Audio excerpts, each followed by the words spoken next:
నిన్న మాజీ మంత్రి తలసాని శ్రీనివాస్ యాదవ్ గారు తెలంగాణ ముఖ్యమంత్రి రేవంత్ రెడ్డి గారిని ఉద్దేశిస్తూ సికింద్రాబాద్ ను ముక్కలు చేస్తే తెలంగాణ ముఖ్యమంత్రి రేవంత్ రెడ్డి గారిని నిన్ను ముక్కలు చేస్తామని చెప్పేసి నోటికి ఏదొస్తే అది తలసాని శ్రీనివాస్ యాదవ్ గారు నిన్న తాగి మాట్లాడినగా చాలా స్పష్టంగా కనపడ్డది.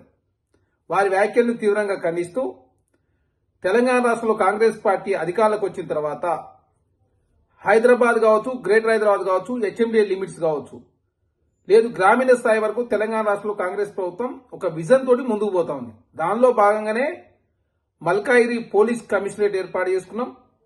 అదే కాకుండా హైదరాబాద్ కమిషనరేట్ ఆల్రెడీ ఉంది. రాచకొండ కమిషనర్ రద్దు చేసుకుని దాని ప్లేస్ లో మల్కాయి కమిషనరేట్ ఏర్పాటు చేసుకున్నాం. అదే కాకుండా యాదాద్రి జిల్లాకి ప్రత్యేకమైన ఎస్పీ స్థాయి అధికారిని నియమించుకున్నాం. అదే కాకుండా సైబరాబాద్ కమిషనరేట్ ఏర్పాటు చేసుకుని ఫోర్త్ సిటీకి కూడా ఒక కమిషనరేట్ ని ఏర్పాటు చేసుకుని దానికి సుధీర్ బాబు గారిని కమిషనర్ గా నియమించడం జరిగింది. ఇక్కడ సికింద్రాబాద్ ను వేరు చేస్తున్నట్టు హైదరాబాద్ ప్రజలను సికింద్రాబాద్ ప్రజలు తప్పుదారి పట్టించే ప్రయత్నం తలసాని శ్రీనివాస్ యాదవ్ గారు చేస్తా ఉన్నారు. ఇప్పుడు వారికి ప్రతిపక్షంలోకి వచ్చిన తర్వాత లస్కర్ జిల్లా గుర్తొచ్చింది. ఇన్ని రోజులు లస్కర్ జిల్లా గుర్తు రాలే. కేసీఆర్ గారు మంత్రిగా ఉన్నప్పుడు లస్కర్ జిల్లా గురించి తలసాని శ్రీనివాస్ యాదవ్ గారు మాట్లాడలేదు.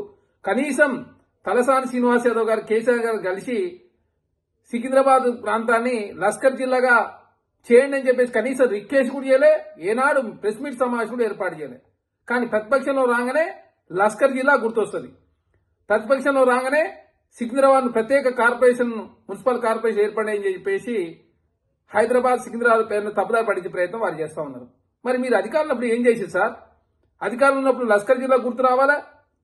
సికింద్రాబాద్ ప్రత్యేక మున్సిపల్ కార్పొరేషన్ ఏర్పాటు చేయండి అని చెప్పేసి అప్పుడు మీరు ఎందుకు మాట్లాడలేదు? అప్పుడు మాత్రం కేసీఆర్ గారు పెద్ద సార్ అంటే భయం. మీకు పెద్ద సారు అడిగితే మీరు అడిగితే చేయడు. ఎందుకంటే మీరు అన్ని చేసేది అన్ని సెటిల్మెంట్లు, హైదరాబాద్ డెవలప్మెంట్ లో మీ భాగస్వామ్యం ఏమీ లేదు.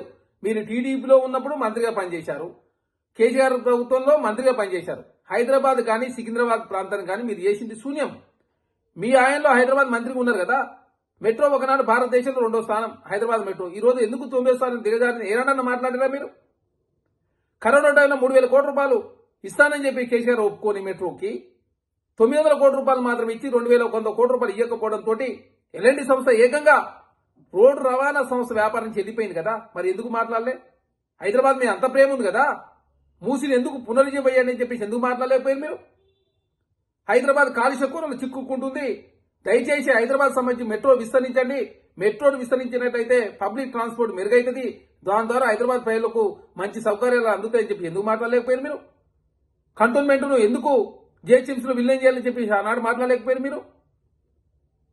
అదే కాకుండా ఎందుకు మీరు హైదరాబాద్ తీసుకొచ్చి హైదరాబాద్ అది రాక్స్, లేక్స్, అదే కాక ప్రకృతిని కాపాడండి, హైదరాబాద్ లో ప్రభుత్వ భూములు కాపాడని చెప్పేసి మీరు ఎందుకు కేసీఆర్ గారికి సలహా చేయలేకపోయారు? మీరు అధికారంలో మాత్రం మాట్లాడరు. ఈ రోజు ప్రతిపక్షంలో కూర్చొని కాంగ్రెస్ ప్రభుత్వం మంచి చేస్తా ఉంటే మూసిని పురోగతి చేసే ప్రయత్నం చేస్తా ఉన్నాం. మెట్రోను 3 సెకండ్ ఫేజ్ కావచ్చు, థర్డ్ ఫేజ్ విస్తరించే ప్రయత్నం చేస్తా ఉన్నాం. ఎక్స్ప్రెస్ హైవేలు కావచ్చు, పోర్ట్ సిటీ నిర్మాణం కావచ్చు, డ్రై పోర్ట్ కావచ్చు, హైదరాబాద్ రాక్స్, లేక్స్ కాపాడే ప్రయత్నం కావచ్చు, మూసిని పునరుజ్జీవం చేసే కార్యక్రమం కావచ్చు. అదే కాకుండా అదేవిధంగా ఆంధ్ర రాష్ట్రానికి సంబంధించినటువంటి ఏదైతే పోర్టులతో అనుసంధానం చేసుకునే ప్రయత్నంలో ప్రభుత్వం ముందుకు పోతా ఉంది. హైదరాబాద్ ప్రపంచ నగరాలతో పోటీపడే విధంగా ఈనాడు రేవంత్ రెడ్డి గారి నాయకత్వంలో ముందుకు పోతా ఉంటే చూసి ఓరలేక తలసాని శ్రీనివాస్ యాదవ్ గారు నేను ఇట్లాంటి ముక్కలు చేస్తానని చెప్పేసి మాట్లాడడానికి కాంగ్రెస్ పార్టీగా మేము తీవ్రంగా ఖండిస్తా ఉన్నాం.